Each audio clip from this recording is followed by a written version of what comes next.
Hello बच्चों, very good afternoon to all of you. स्वागत है आपका अनअकैडमी के नए channel just ninth and tenth में। जैसा कि इसका नाम ही है, one stop solution to ninth and tenth. यहाँ क्या है, यहाँ आपको एक प्लेटफॉर्म पे एक ही चैनल हमारा है जहाँ पे नाइन्थ और टेंथ के हर सब्जेक्ट्स के हर प्रॉब्लम्स का सॉल्यूशन मिल रहा है। और इस चैनल की सबसे खास बात क्या है, चैनल की खास बात ये है कि यहाँ पे आपको एजुकेटर्स पढ़ाती तो है ही, पढ़ाने के साथ साथ क्या लेते हैं, वो लास्ट में क्विज़ेज एंड टेस्ट रखते हैं। सो दैट क्या मिलता है आपको, एक प्लेटफॉर्म पे सीखने है, अपने आप को इवैल्यूएट करने का मौका भी मिल रहा है। मैं आज आप लोगों के लिए बहुत ही अच्छे अच्छे क्वेश्चंस मैंने तैयार किए हैं। ठीक है, तो आज हम लिखेंगे, हमारा होगा मेंटी क्विज, जहां मैंने आपके लिए 25 क्वेश्चंस का सेट तैयार किया है। बहुत मजा आएगा बच्चे हमें आज क्लास में। जब क्वेश्चंस आंसर्स स्टार्ट करने से पहले just let me introduce about myself. My name is Priyanka Bharti. I have done my BSc in hospitality from IHM Bhopal. After that, I worked as a trainer with Marriott Group, which is the largest group of hotels in the world. I also worked as a trainer with the ITC Group, which is India's biggest group of the hotel. आप हमारे साथ Telegram app के साथ भी जुड़ सकते हैं। इसके लिए आपको टेलीग्राम एप्लीकेशन डाउनलोड करना है। डाउनलोड करने के बाद क्या करना है, आपको ये दिया गया, ये जो लिंक दिया हुआ है, इसे कॉपी करना है। कॉपी करने के बाद हमें ज्वाइन करना है। और द मोस्ट इम्पॉर्टेंट थिंग्स बता दें आपको अनअकैडमी के सब्सक्रिप्शन प्लान के बारे में। जो बच्चे नए हैं, जिन्हें नहीं पता, मैं उन्हें बता दूं कि हमारे 1 साल का सब्सक्रिप्शन प्लान का कॉस्ट पड़ता है वैसे तो 50,000 रुपीज़, बट अगर आप मेरा कोड प्रियंका यू भी अप्लाई करते हो तो ये कोड अप्लाई करने के बाद आपको पड़ेगा 3% का डिस्काउंट, जिसके बाद इसका कॉस्ट पड़ता है 13,500 रुपीज़। अगर आप ये प्लान 2 सालों के लिए लेते हो हमारा सब्सक्रिप्शन प्लान, तो आपको वैसे तो इसका कॉस्ट पड़ता है 25,000 रुपीज़, बट आप मेरा कोड प्रियंका यू भी अप्लाई करने के बाद आप 3% का डिस्काउंट अवेल कर पाओगे, जिसके बाद ये आपको पड़ेगा सिर्फ और सिर्फ 22,500 रुपीज़ में। तो बच्चों, आपको 1 साल का कॉस्ट कितना पड़ रहा है, इस सालाना पैकेज आपको सिर्फ 13,500 रुपीज़ का पड़ रहा है। जो आप मंथली देखिए तो मंथली आपको कितना पड़ता है, 1,125 रुपीज़ का। अब आप पूछोगे क्या मैम अनअकैडमी सब्सक्रिप्शन प्लान लेने के फ़ायदे क्या हैं, क्या लूँ मैं, इसके क्या बेनिफिट्स मिलेंगे। तो मैं आपको इसके बेनिफिट्स बता देती हूँ। आपको यहाँ क्या मिलता है, आपको यहाँ मिलेंगे लाइव क्लासेस। लाइव क्लासेस किसके, आपके अपने फेवरेट एजुकेटर्स के लाइव क्लासेस आप अटेंड कर सकते हो। आप कोई भी डाउट्स है, आप लाइव क्लासेस में अपने डाउट्स क्लियर कर सकते हो।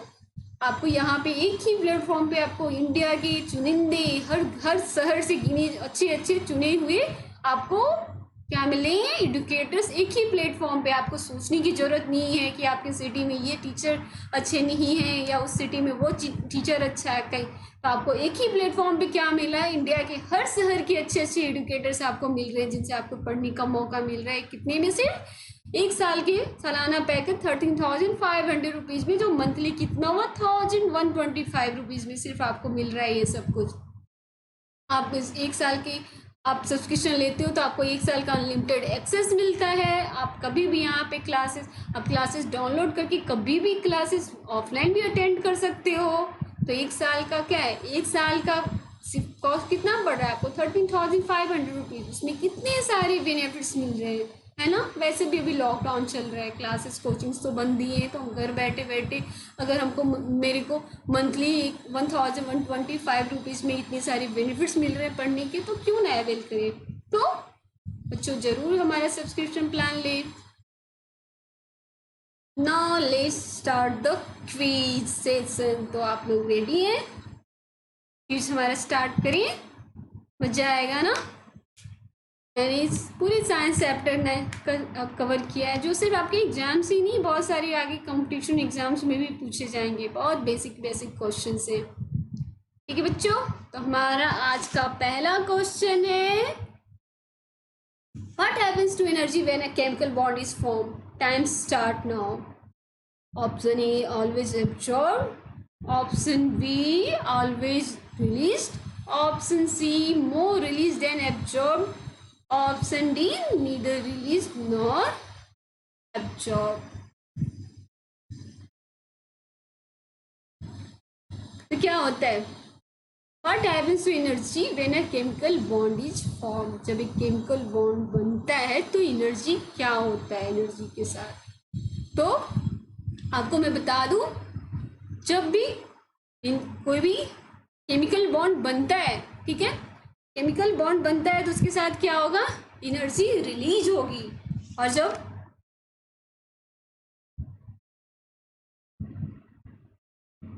ये याद सॉरी ये याद रखिएगा,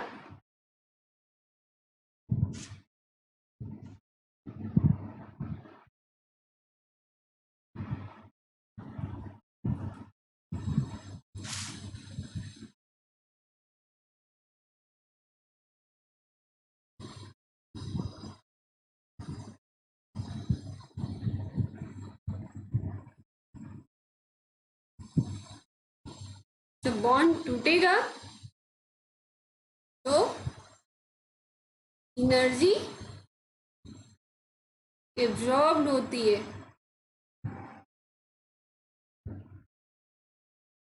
और जो बॉन्ड बनता है तो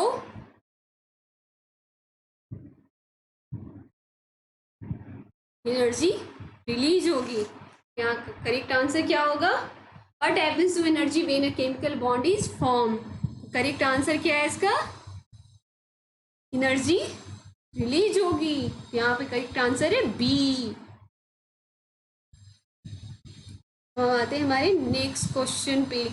Which of the following metal pollutes your city the most via automobiles? Time start now. Option A cadmium, option B chromium, option C lead and option D copper. तो क्या आंसर है इसका करेक्ट, सोचो सोचो बच्चों,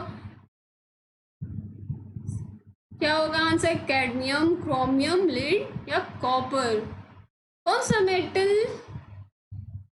सबसे ज़्यादा पॉल्यूशन करता है, जो गाड़ियों से निकलता है। तो गाड़ियों से धुएं निकलते हैं, उसमें लीड पाया जाता है, जो बहुत ही ज़्यादा पॉल्यूटेड करता है हमारी सिटी को। तो करेक्ट आंसर क्या होगा, लीड। ये क्यों, ये क्या होता है, ये डाला जाता है पेट्रोल के साथ एज अ फ्यूल। क्यों पेट्रोल के साथ क्यों डाला जाता है, तो पेट्रोल की क्वालिटी इंप्रूव करने के लिए डाला जाता है। और लीड क्या होता है, लीड है suspended particles. Suspended particle means ना घुलने वाला पदार्थ। तो जब धुएं के साथ क्या होता है, जब ऑटोमोबाइल से वो धुएं निकलते हैं ना, तो उसको वो भी धुएं के साथ निकलता है। तो जैसे कि सस्पेंडेड पार्टिकल्स है ना, तो जब बाहर निकलता है तो ये बार हमारे इन्वायरमेंट में ऐसे ही फैल जाता है, ऐसे ही रिलीज होता है, ठीक है। दैट्स वाई ये हमारी सिटी को बहुत पॉल्यूट करता है, बहुत डेंजरस होता है। ये हमारी पता है लीड क्या करता है, हमारी ये नर्वस सिस्टम को भी अफेक्ट करता है बहुत बुरी तरीके से, किडनी फंक्शन को, इम्यून सिस्टम भी अफेक्टेड होती है।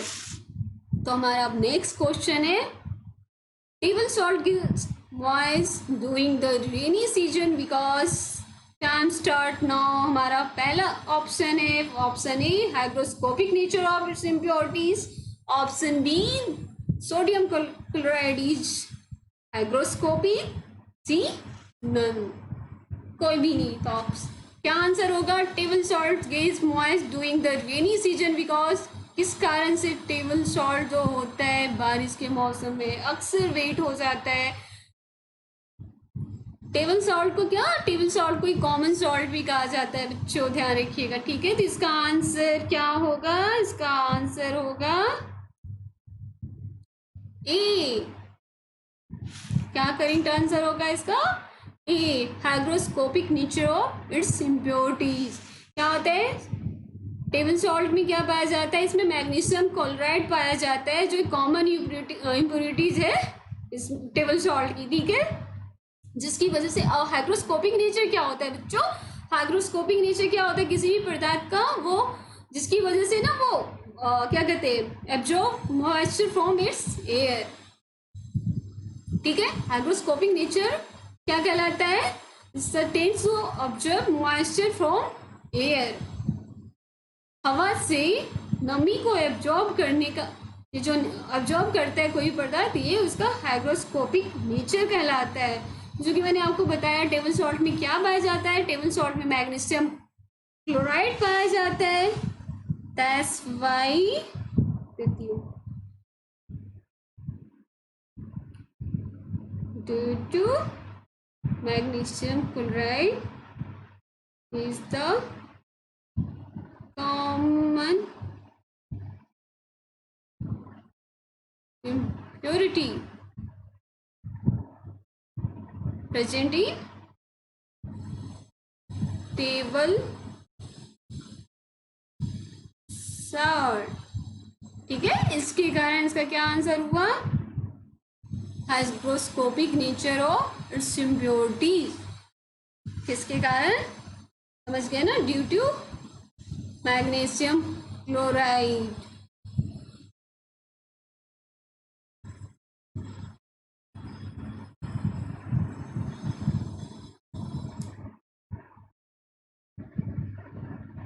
हमारा आता है नेक्स्ट क्वेश्चन।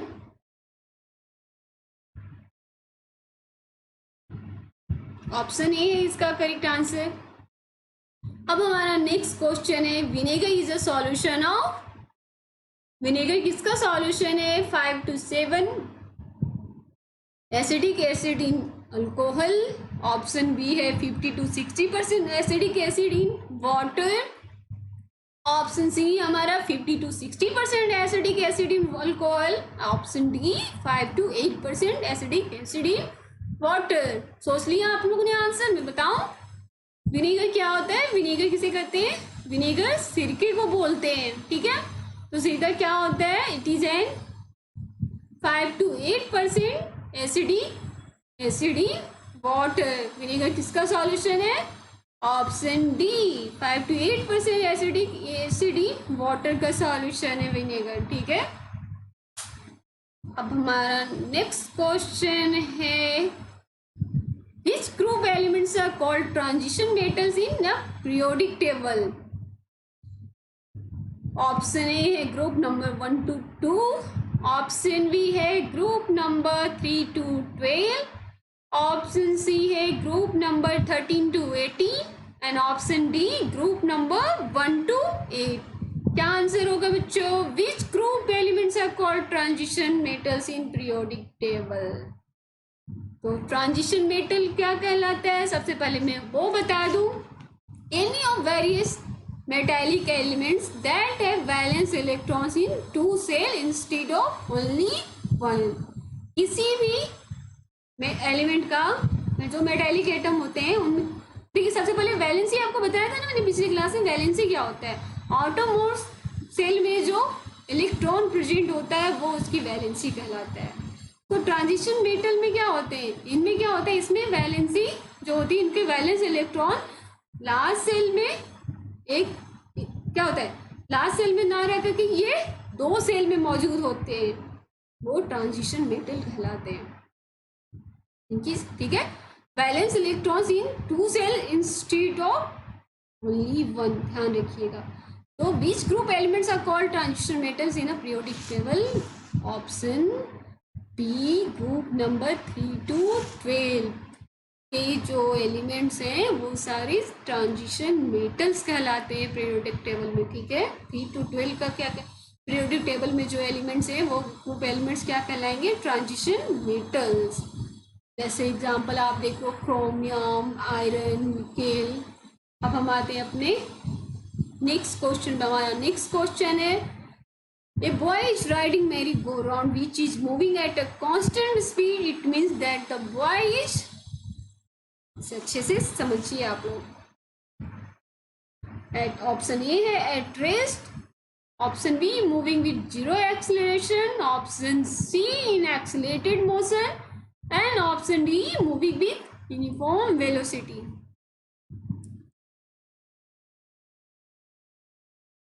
समझिए क्या होगा?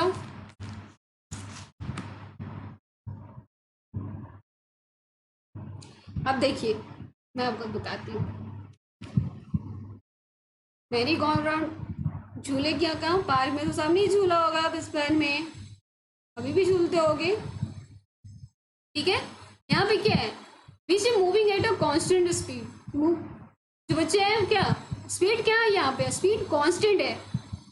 जब स्पीड ये घूम रहा है, ये घूम रहा है तो क्या है, स्पीड तो कांस्टेंट है, लेकिन क्या है ये राउंड सर्कल में होता है, हर जगह इसका डायरेक्शन क्या हो रहा है, डायरेक्शन हो रहा है चेंज। जब डायरेक्शन चेंज हो रहा है इसका मतलब क्या है, इसकी वेलोसिटी कांस्टेंट नहीं है।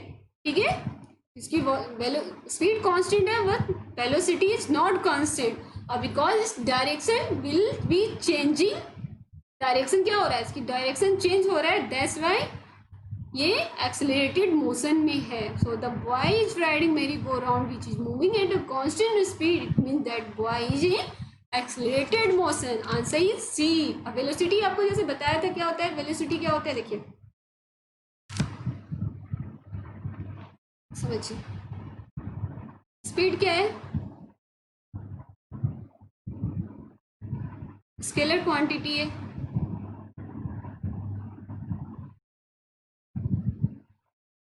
ठीक है, वही वेलोसिटी क्या है,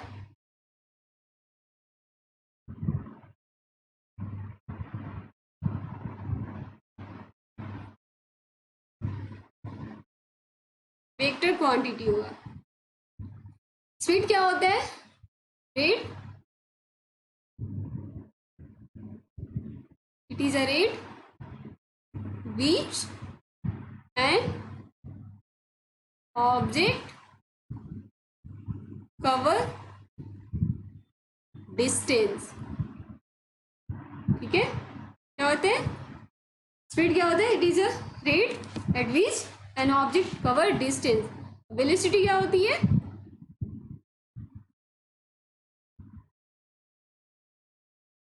it is a rate at which the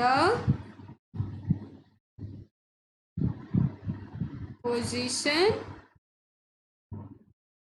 change. यहाँ पे क्या पोजीशन चेंज हो रहा है ना, पहले इस डायरेक्शन में बैठा था, अब ये डिस्टेंस कवर किया, कांस्टेंट स्पीड से चल रहा है तो डिस्टेंस कवर, तो ये इस डायरेक्शन में आ गया, इस डायरेक्शन में आ गया। ठीक है, समझ गए। अब क्या होता है, आपको जैसे एक्सीलरेशन बताया, एक्सीलरेशन क्या होता है,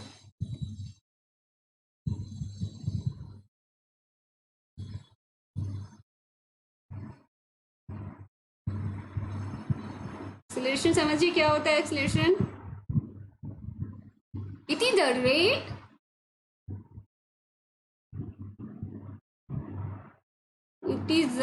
at which velocity changes with time।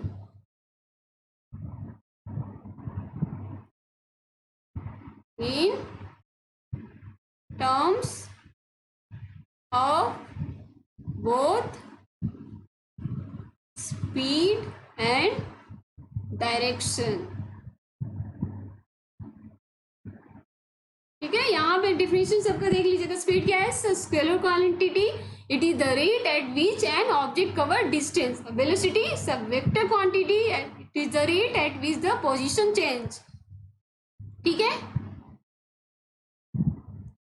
Acceleration, it is the rate at which velocity changes with time. ये टाइम है बच्चों,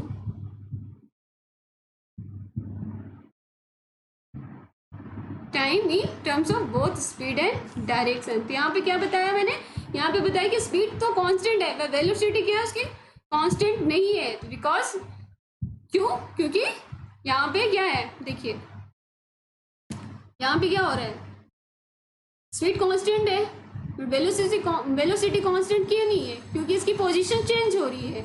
और जब पोजीशन क्या हो रहा है, पोजीशन चेंज हो रहा है, दैट्स व्हाई क्या है, it is the rate at which velocity changes with time. यहाँ पे वेलोसिटी भी इसकी चेंज हो रही है, तो क्या ये एक्सेलरेटेड मोशन में है, तो क्या हुआ answer, it means that the boy is in accelerated motion. Acceleration की भी डेफिनेशन आप समझ गए ना, बताया मैंने।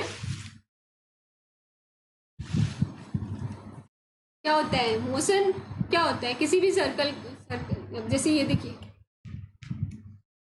ये क्या होता है, सर्कल में है ना, तो motion on a circle is accelerated even if the speed is constant because the direction is continuously changing। ठीक है, क्यों, ये भी मैंने रीजन बता दिया आपको।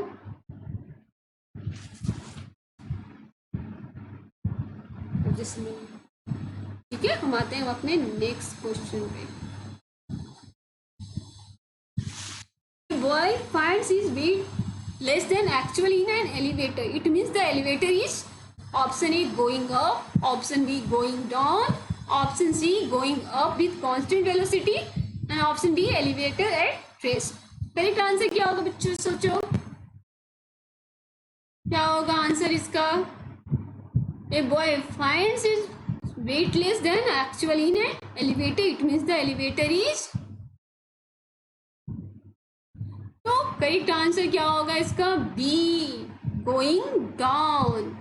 क्यों, बिकॉज ऑफ यहाँ पे कौन सा प्रिंसिपल काम करता है, Newton third law. Newton third law क्या कहता है, every action in nature there is an equal and opposite reaction. इसी प्रिंसिपल पे ये क्या हुआ, इसी लॉ पे यहाँ पे boy find is weight less than actual in elevator, it means the elevator is going down. यहाँ पे भी ये वाला लॉ काम करता है, दैट्स व्हाई उसको अपना वेट क्या हुआ, वेटलेस फील करता है वो जब लिफ्ट नीचे जाती है।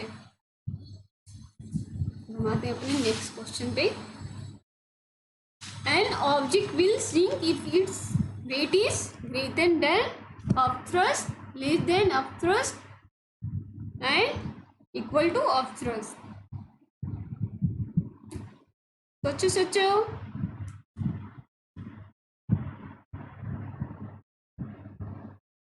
मैं आपको बता दूं अपथ्रस्ट क्या होता है।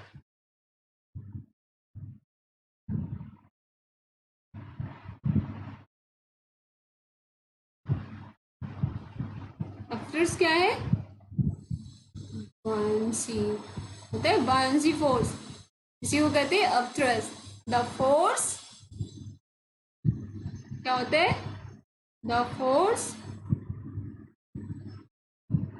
with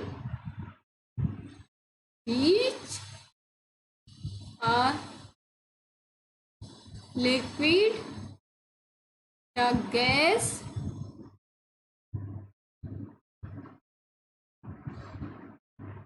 pushes up against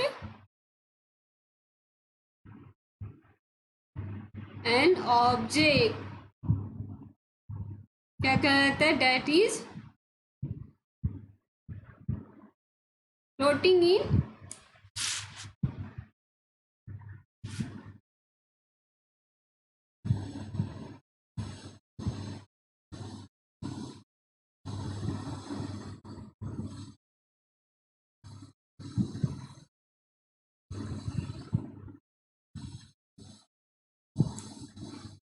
ठीक है, एक सेकेंड बच्चों,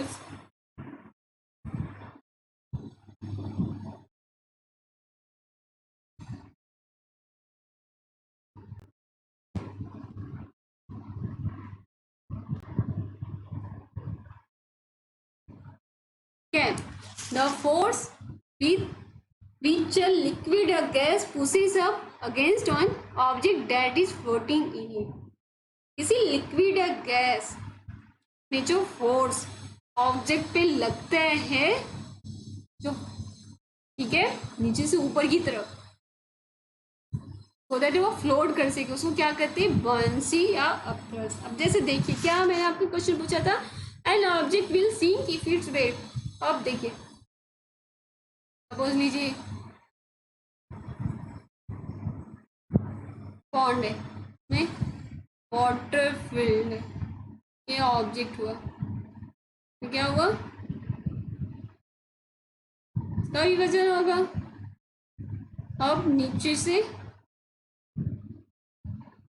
ये इसमें फोर्स लग रहा है, सो दैट क्या है, अब क्या है, कैसे होगा समझिए, बताती हूँ। इफ द बॉयंट फोर्स क्या होगा, buoyant force greater than the object weight, then the object will rise to the surface and float.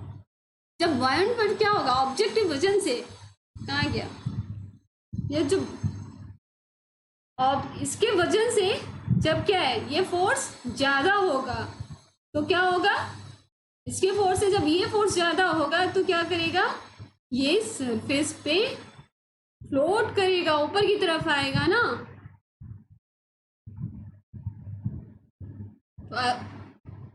और same, if the Bayern force is less than the object, अगर ये force कम होगा इससे तो क्या होगा, ऑब्जेक्ट विल सिंक, तो ये डूब जाएगा। तो यहाँ पे क्या है, object will sink if its weight is greater than of thrust. समझ में आ गया। यहाँ पे क्या मैंने बताया ना कि जब बायन फोर्स ज़्यादा होगा तो ऑब्जेक्ट, जब बायन फोर्स ऑब्जेक्ट के वजन से ज़्यादा होगा तो क्या करेगा, ऑब्जेक्ट ऊपर फ्लोट करेगा, ऊपर की तरफ उठेगा और वो फ्लोट करेगा। लेकिन सेम अपोजिट, अगर बायन फोर्स क्या होता है, बायन फोर्स यहाँ पे कम हुआ, ये फोर्स कम हुआ ऑब्जेक्ट के वजन से, तो क्या होता है, ऑब्जेक्ट डूब जाएगा।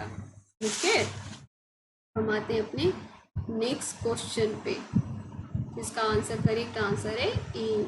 कितने बच्चों का सही आंसर जा रहा है। हम आते हैं अपने नेक्स्ट क्वेश्चन पे। A ball is thrown upward. A ball is thrown upward from a point P reaches the highest point Q. Option A, kinetic energy at P equal to kinetic energy at Q. Option B, potential energy at P equal to kinetic energy at Q. And option C, kinetic energy at P equal to potential energy at Q. Correct answer is, जल्दी बताओ बच्चों, क्या होगा इसका answer.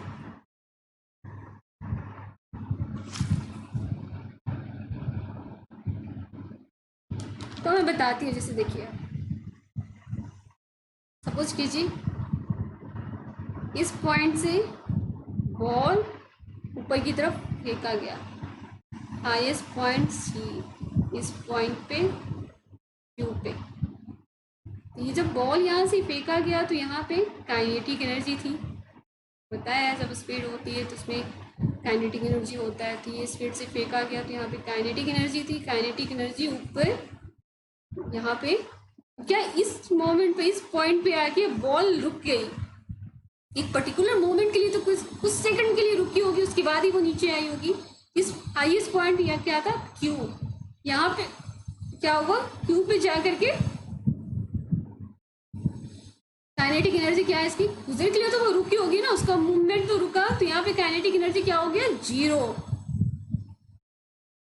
यहाँ पे potential energy किया।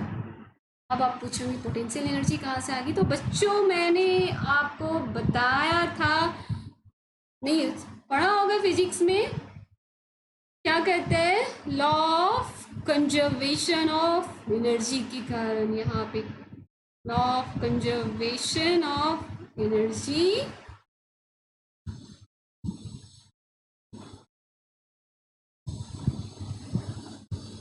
ठीक है। इस law of conservation of energy क्या है, energy can be neither be created और neither be destroyed, only can be transform. तो यहाँ पे आप क्या देख रहे हैं, पोटेंशियल एनर्जी या काइनेटिक एनर्जी क्या था, यहाँ पे जाकर के वो एक हाइट पे जाकर के रुक गया, तो यहाँ पे काइनेटिक एनर्जी इसकी 0 हो गई। But energy can be neither be created या nor be neither be destroyed. अब क्या है, यहाँ से जो काइनेटिक एनर्जी यहाँ से यहाँ तक गई, काइनेटिक एनर्जी कहाँ गई, काइनेटिक एनर्जी, इसे law of conservation of energy क्या बोलता है, एनर्जी ना क्रिएट की जा सकती है ना डिस्ट्रॉय की जा सकती है, वो सिर्फ ट्रांसफॉर्म हो सकता है। तो यहाँ पे काइनेटिक एनर्जी क्या होगा, इसके पोटेंशियल एनर्जी में कन्वर्ट हो गया, ठीक है। यहाँ पे काइनेटिक एनर्जी पोटेंशियल एनर्जी में कन्वर्ट हो गया, तो क्या हुआ इसका answer, kinetic energy eight, answer हुआ सी।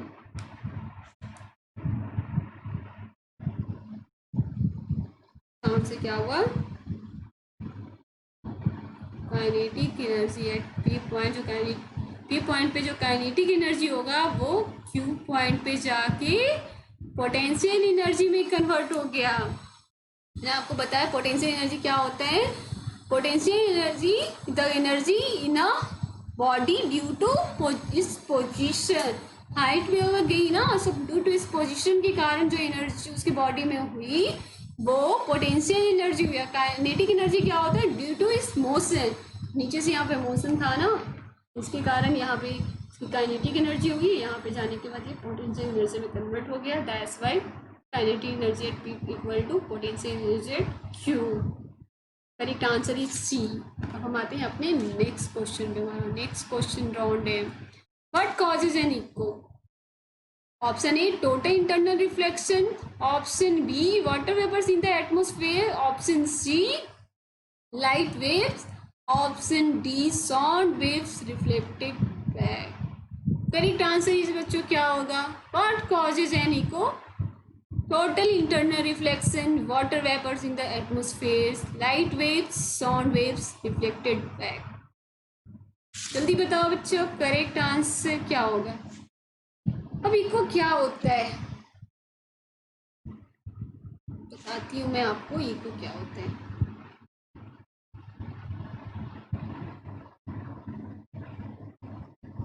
Is made by sound waves bouncing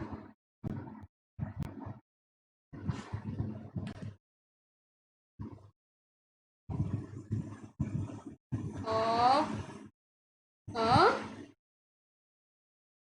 hard surface। ये याद रखिएगा बच्चों, echo is made by sound waves bouncing off a hard surface. Simple way में बोले तो it is a single reflection, is a single reflection of the sound source। ठीक है,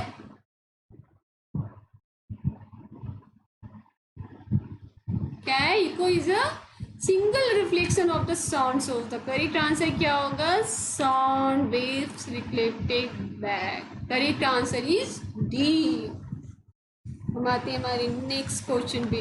हमारा नेक्स्ट क्वेश्चन है power house of a cell is called, क्या कहलाता है, power house of the cell is called A option E mitochondria, option B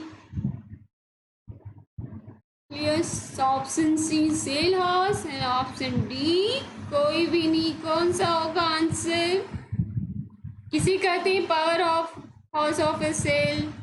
बहुत ही simple सा क्वेश्चन है बच्चों, बायो में पढ़ा होगा। तो इसका करेक्ट आंसर है, करेक्ट आंसर क्या हुआ, mitochondria, option A power house of the cell बोला जाता है।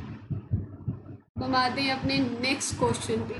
विच of the following are found in plant cells not animal cells. Option A cell membrane, option B cell wall, option C plastids and option D both B and C, means cell wall and plastid both. कौन सा है इनमें से जो plant cell में पाया जाता है लेकिन एनिमल सेल्स में नहीं। बच्चों बताओ जल्दी से क्या है इसका करेक्ट आंसर, जल्दी से बताओ बच्चों, जल्दी से। इसका आंसर होगा option D, plastids and cell wall क्या होती है, प्लांट सेल्स में पाए जाते हैं, बट क्या होता है, सेल मेम्ब्रेन में जो होता है वो सिर्फ एनिमल सेल्स में पाया जाता है। तो सेल वॉल और प्लास्टिड्स क्या हुई, ये एनिमल सेल्स में नहीं पाए जाते। तो करेक्ट आंसर इज डी। ठीक है, सेल वॉल एंड प्लास्टिड्स किस में पाए जाएंगे, प्लांट सेल्स में पाए जाएंगे, एनिमल सेल्स में नहीं। अब हमारा नेक्स्ट क्वेश्चन है type of connective tissue that links a bone to a muscle is called, क्या कहलाता है, option A ligament, option B tendon, option C joint and option D none. तो क्या कहलाता है बच्चों, जल्दी बताइए। टाइप ऑफ कनेक्टिव टिश्यू जो बोन टू मसल जोड़ता है वो क्या कहलाता है, किस टाइप का कनेक्टिव टिश्यू है? तो बता दूं मैं आपको, लिगामेंट क्या होता है, पढ़ेंगे आगे आप डिटेल में बायो में। लिगामेंट कनेक्टिव टिश्यू होता है जो कनेक्ट करता है किससे, बोन्स टू बोन्स। आप बस इसे याद रखिएगा, ligament bones to bone connect करता है। टेंडन क्या हुआ, ये the type of connective tissue connects किसे, bone to muscle. And joint क्या होता है, ज्वाइंट होता है connection is a connection made between bones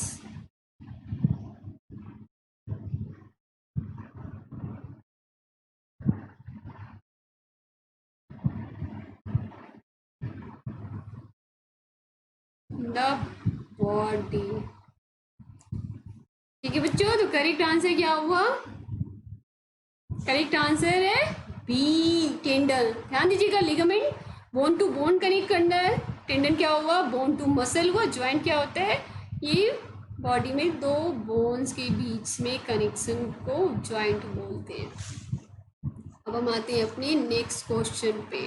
हाँ, नेक्स्ट क्वेश्चन है एंटीबायोटिक्स एक्ट अगेंस्ट, किसके खिलाफ एंटीबायोटिक काम करता है, चलिए बताइए आंसर। एंटीबायोटिक्स एक्ट अगेंस्ट किसके खिलाफ एंटीबायोटिक काम करता है, वायरस फंगस, वायरस फंगस दोनों के खिलाफ या बैक्टीरिया, जल्दी बताइए। एंटीबायोटिक किसके खिलाफ काम करता है, virus fungus, both A and B, and option D bacteria.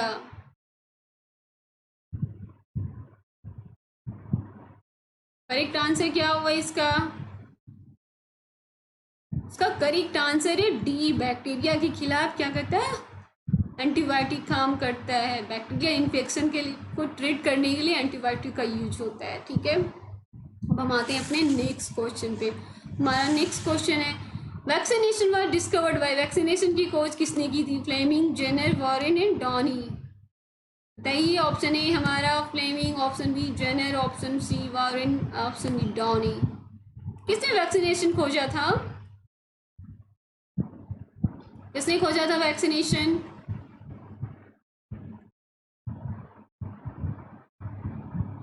Time खत्म होने वाले बच्चों, 2 सेकेंड बच्चे, 1 सेकेंड एंड टाइम। वैक्सीनेशन की खोज किसने की थी, एडवर्ड जेनर ने। कब की थी, 1796 में। ठीक है, किसने खोज की थी, एडवर्ड जेनर ने 1796 में। मैं आपको बता दूं कि सबसे पहला वैक्सीन क्या था, स्मॉल पॉक्स वैक्सीन था, जो हमारा सबसे पहला वैक्सीन बना था। Small pox was the first vaccine against the contagious disease. ठीक है, सबसे पहला वैक्सीन क्या था हमारा, स्मॉल पॉक्स वैक्सीन था। वैक्सीन क्या होता है, जो किसी भी बीमारी के में बचने के लिए वो टीका, वैक्सीन किसे कहते हैं, टीका, टीका लगाया जाता है ना, कोई भी बीमारी है उससे बचने के लिए वैक्सीन बनाया जाता है। अभी जैसे कोरोना के लिए भी टीके वैक्सीनेशन तैयार किए जा रहे हैं, अभी वैक्सीन बने नहीं है, बनाए जा रहे हैं ना।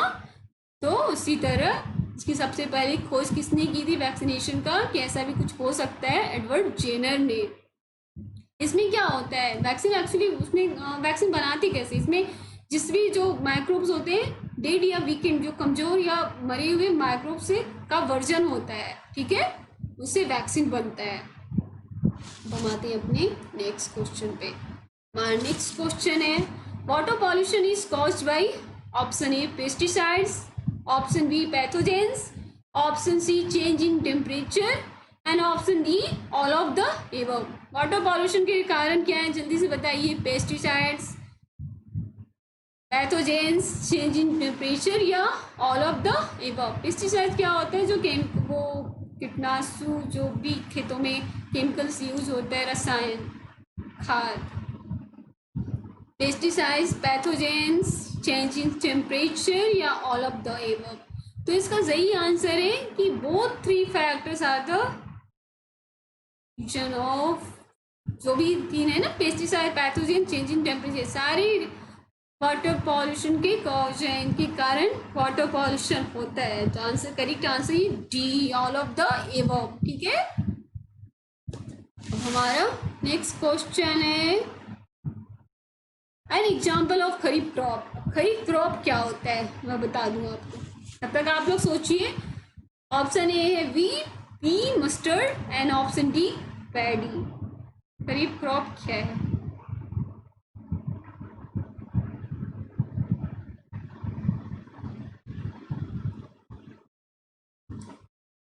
बच्चों खरीफ क्रॉप किसे कहते हैं? तो इट इज आल्सो, क्या होता है इसे हम मॉनसून क्रॉप्स भी कहते हैं, also known as monsoon crops. जो कब होता है, इसे कब उगाया जाता है? इसे मॉनसून या रेनी सीजन के दौरान उगाया जाता है। ये इसमें क्या होता है, इसमें बहुत ज़्यादा वाटर की ज़रूरत पड़ती है हमें, ठीक है, इसे उपजाने के लिए। तो यहाँ पे देखते हैं वीट क्या है। वीट रबी क्रॉप होता है। खरीफ में रबी क्रॉप होता है ना। रबी क्रॉप क्या होता है इसका भी देख लेते हैं। रबी क्रॉप क्या होता है सब? नोन एज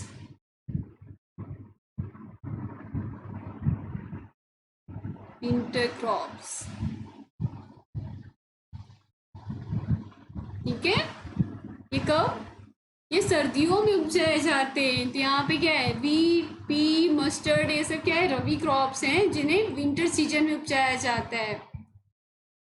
और सबसे ज्यादा पैडी क्या है? पैडी क्या हुआ? ये खरीफ क्रॉप का एग्जाम्पल हुआ जो मानसून में उपजता है। इसके लिए ना बहुत पानी की जरूरत होती है। तो रेनी सीजन परफेक्ट टाइम है पैडी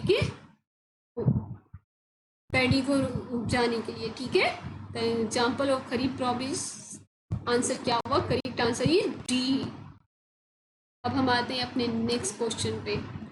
नेक्स्ट क्वेश्चन है weeds are, option A unwanted plants is cultivated field, option B unwanted insects in cultivated field, option C है useful plants to increase fertility, option D none. क्या होगा बच्चों, बताओ weeds क्या है? Unwanted plants in cultivated field या unwanted insect क्या है, या यूजफुल प्लांट है, या कोई भी नहीं है इसमें से? बताओ बताओ बताओ बच्चों, क्या होगा आंसर इसका?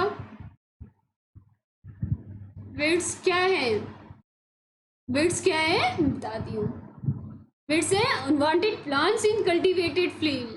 ठीक है, जैसे कि आप नाम ही देख रहे हो अनवांटेड है बच्चों, unwanted plants in cultivated field, तो अच्छी चीज है नहीं।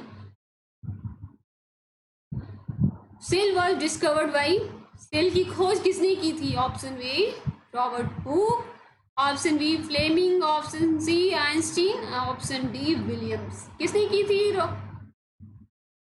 सेल की खोज? बताएं बताएं जल्दी, कब किया था बच्चों? किसने किया था? टाइम स्टार्ट हो रखा है, जल्दी से बताएं किसने खोज की थी सेल की? बताती हूँ, आप लोगों ने आंसर सोच लिया होगा। मैं बताती हूँ, इसका आंसर है ये ऑप्शन ए रॉबर्ट हुक। कब किया था? 1665 में। ठीक है, याद रखिएगा, सेल की खोज रॉबर्ट हुक ने 1665 में की थी। अब हमारा नेक्स्ट क्वेश्चन है every compound is a molecule but every molecule is not a compound. True या इट्स अ फॉल्स? बताओ बताओ जल्दी, क्या है?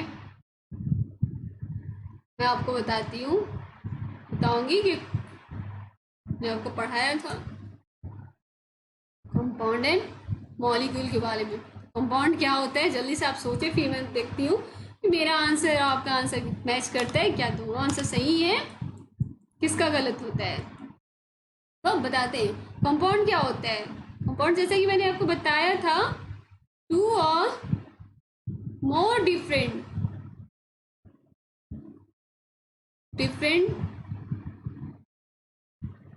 types of two or more different types of atoms chemically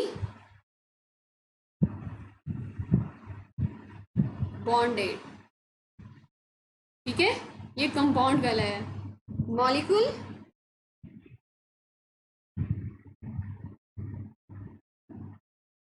molecule क्या होता है? टू और मोर एटम्स केमिकली बॉन्डेड। ठीक है, अब देख से देखिए यहाँ पे क्या बोला, कंपाउंड क्या है? टू या more different types of atom chemically, दो या दो से ज्यादा different type of atom chemically bonded. Different types of atom, okay, ध्यान रखिएगा। बट मॉलिक्यूल क्या है? टू या मोर एटम्स, ये सेम टाइप का भी हो सकता है या डिफरेंट टाइप का भी हो सकता है, जो केमिकली बॉन्ड बनाता है वो मॉलिक्यूल कहलाता है। Every compound is a molecule. Yes, molecule क्या है? टू या मोर एटम्स, कंपाउंड में भी टू या मोर टाइप्स ऑफ एटम है, मिलके केमिकली बॉन्ड जो बनाया वो कंपाउंड कहलाता है। Every compound is a molecule, क्या सही है? But every molecule is not a compound. But every molecule, क्या एवरी मॉलिक्यूल कंपाउंड होगा? सोचिए।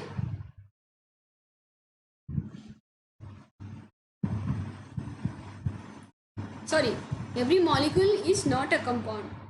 तो मॉलिक्यूल जैसा सारे मॉलिक्यूल कंपाउंड नहीं हो सकते, क्योंकि कंपाउंड के लिए डिफरेंट टाइप ऑफ एटम्स का होना जरूरी है, बट मॉलिक्यूल के लिए डिफरेंट टाइप्स ऑफ एटम का होना नहीं जरूरी है। उसके लिए सिर्फ दो या दो से ज्यादा एटम का होना जरूरी है। डिफरेंस समझ में आया दोनों के बीच में?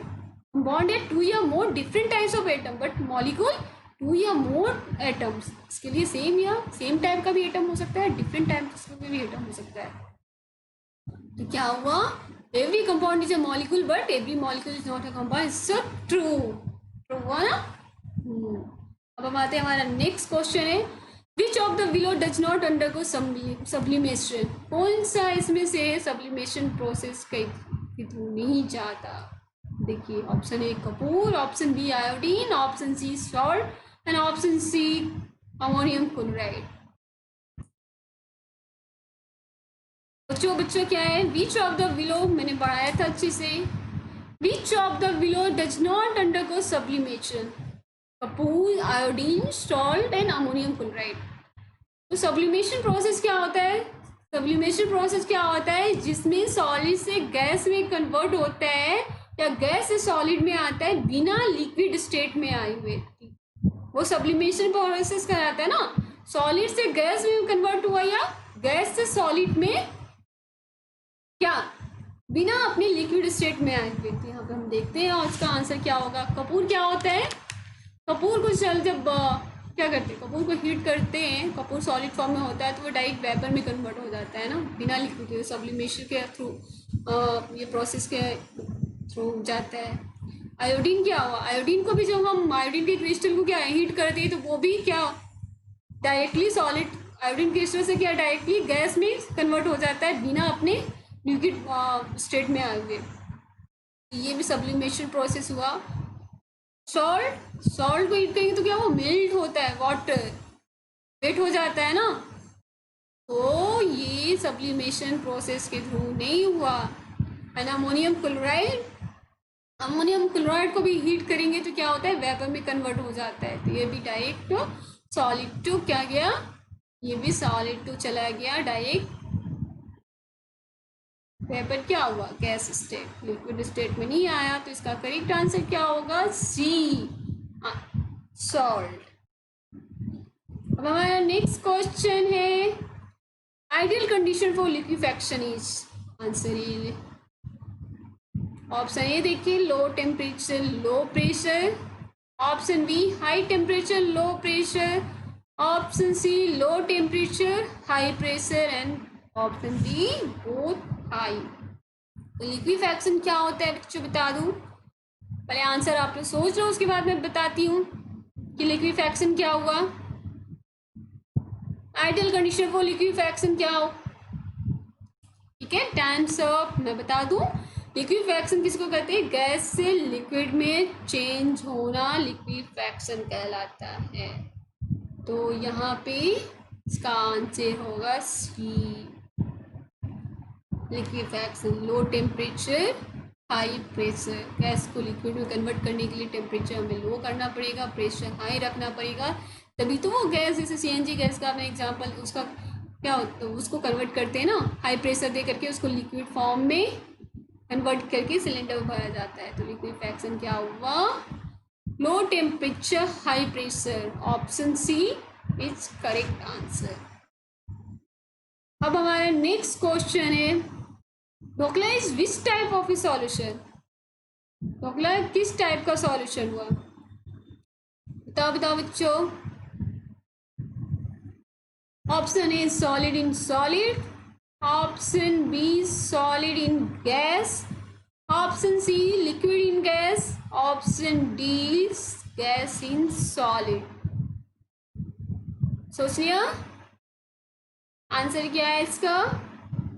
Dhokla is which type of solution? इसका करेक्ट आंसर है डी, गैस इन सॉलिड, क्योंकि फ्लफी नेचर होता है ढोकला का ना, स्पॉन्जी स्पॉन्जी होता है, तो उसका फ्लफी नेचर होता है, जिसके इसमें क्या होता है, इसकी जो फ्लफी नेचर होता है उसमें स्मॉल स्मॉल पोर्स होते हैं जहाँ पे एयर प्रेजेंट रहता है।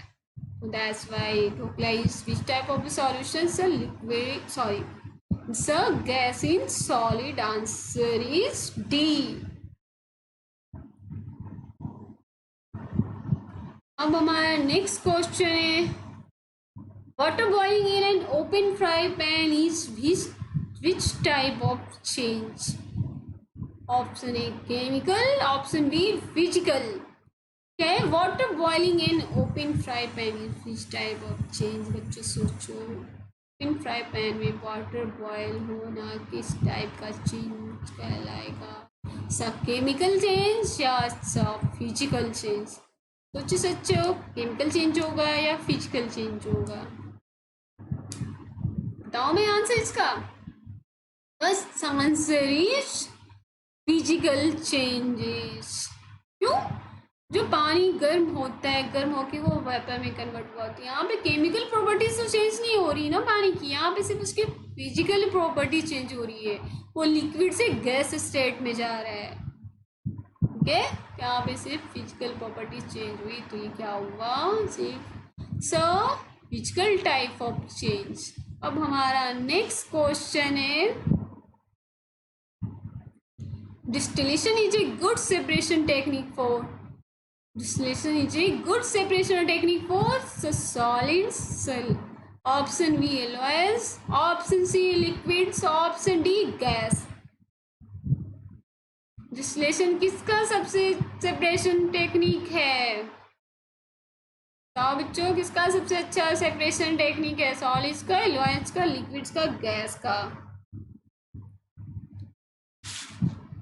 बताओ बताओ।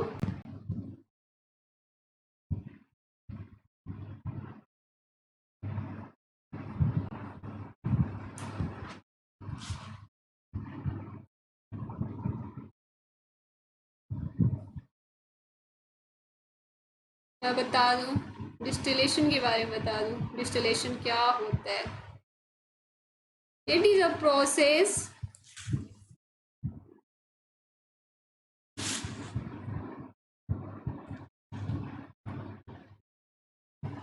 it is a process of separating the components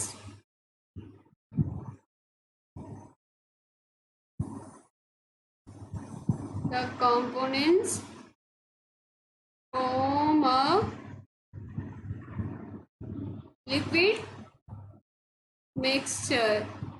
Can distillation is the process of separating the components from a liquid mixture. इसका करेक्ट आंसर क्या हुआ? ऑप्शन सी, जैसा कि मैं बताया, सब प्रोसेस है लिक्विड मिक्सचर से उसके कंपोनेंट्स अलग करने का, तो it's a good separation technique for option C, liquids. आज का क्विज बस हमारा इतना ही था बच्चों। मजा आया ना आपको? बहुत सारी, बहुत मजा आया। नेक्स्ट क्लास में हम मिलेंगे नए टॉपिक के साथ बच्चों।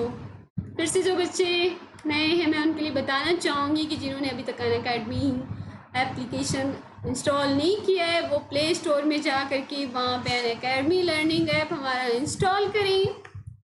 के बाद अपना गोल मैनेज करें, जो भी आपको पढ़ाई करनी है, जो भी आपका गोल सेट है, क्लास 9, 10, 11, बहुत सारे यहाँ पे ऑप्शन मिलेंगे। अपने गोल के अकॉर्डिंग अपना वो गोल मैनेज करें, जो भी आपका प्रेफरेंस है। उसके बाद हमें सब्सक्राइब करें। सब्सक्राइब करने का क्या बेनिफिट बताया था? सब्सक्राइब करने पे आपको क्या मिलेंगे? आपको नोटिफिकेशन मिलते रहेंगे क्लासेस के। अपना आप जो भी गोल मैनेज कीजिएगा उससे रिलेटेड आपको क्लासेस के नोटिफिकेशन मिलते रहेंगे। फिर अगर आपको ये वीडियो पसंद आया हो तो आप लाइक करें, शेयर करें और बच्चों सब्सक्राइब करें और ये बेल आइकॉन प्रेस करना ना भूलें, सो दैट आपको नोटिफिकेशन टाइम पे मिलता रहेगा, आप अपनी क्लासेस मिस ना करेंगे। तब तक के लिए आज की क्लास के लिए बस इतना ही बच्चों। फिर से एक बार आप मेरा रेफरल कोड जरूर नोट डाउन कर ले, प्रियंका यूवी, जिसको आप अप्लाई करने के बाद सब्सक्रिप्शन प्लान लेते हैं तो आपको 3% का डिस्काउंट मिल जाएगा। आज के लिए बस इतना ही बच्चों, बाय, मिलते हैं नेक्स्ट क्लास में।